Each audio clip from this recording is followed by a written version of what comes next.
samahan nyo naman si Baby Girl sa kanyang vlog.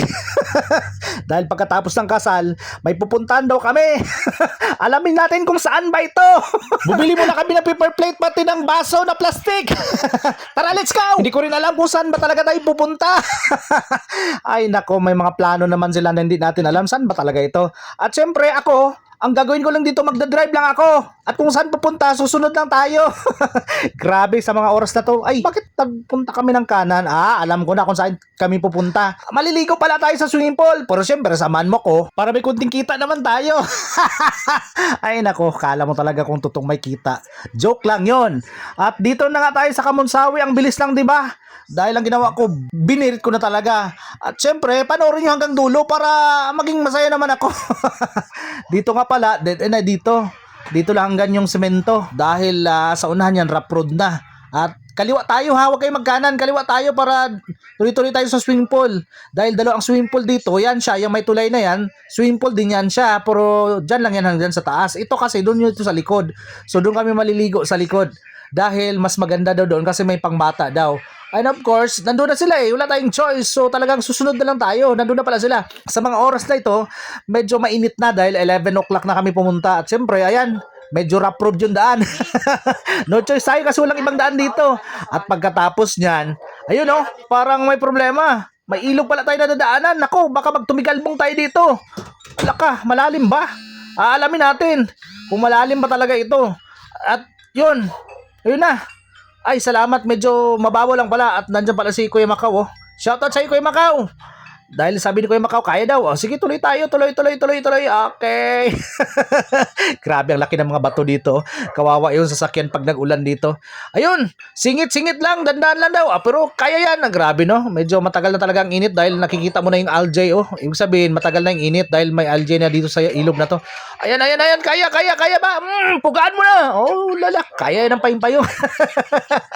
Lala ka pasubo. Pero ang kayang-kaya kasi, konti lang yung ating karga. At pagdating dito, may malit pa talaga na ilog. Dalawang ilog pala ito. Pero kaya yan. At ganyan ang daanan dito. Pag nagpunta kayo dito, ganyan ang madadaanan mo. Dapat mataas yung sasakyan mo. Multi-cab goods na. Basta 4x4. At pagdating dito sa unahan, may daanan naman dito. Dalawa. At pagdating ko dito, tinanong ko yung nasa una. Sabi ko, sir, saan magdaanan? Ang problema, baguhan lang rin pala sila. Hindi nila alam kung saan dadaan. Ay, dito na nagka-problema si Baby Girl. May dalawa tayong karga, si Mama at si Prince at yung si Malin. Ang nangyari dyan, nako, pinababa ko kasi hindi ko alam saan daanan.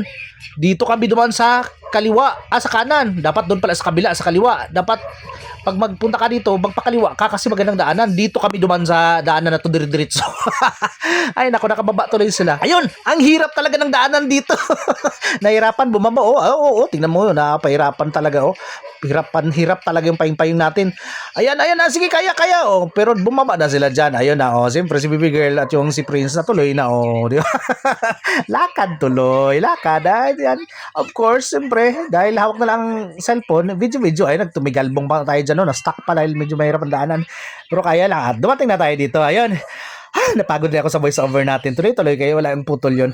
And of course, pagdating dito, may mga buko pala at saka suha. At syempre, doon tayo sa suha para magkaroon tayo ng tinatawag na laxative para yung mga taba na kinain natin kahapon ma-flashing. At syempre, buko, ganyan lang muna. Walang drinks lang muna.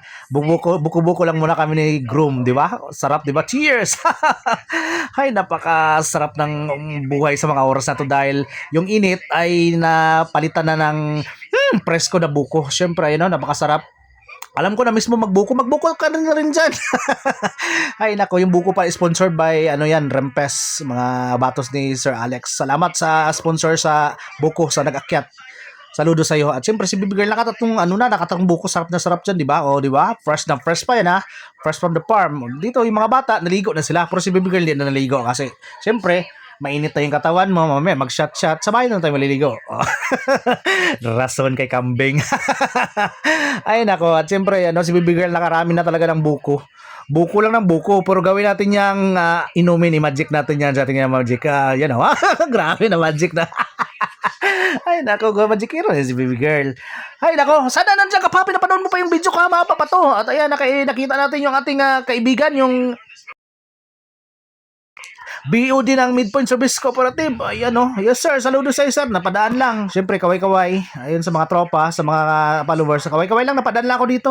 At siyempre, sa sobrang pagod si Bibir, nakatulog na. Nalasing na doon sa buko. Hay nako. At yun lang, maraming salamat sa panood sa vlog ko. Bukas ulit.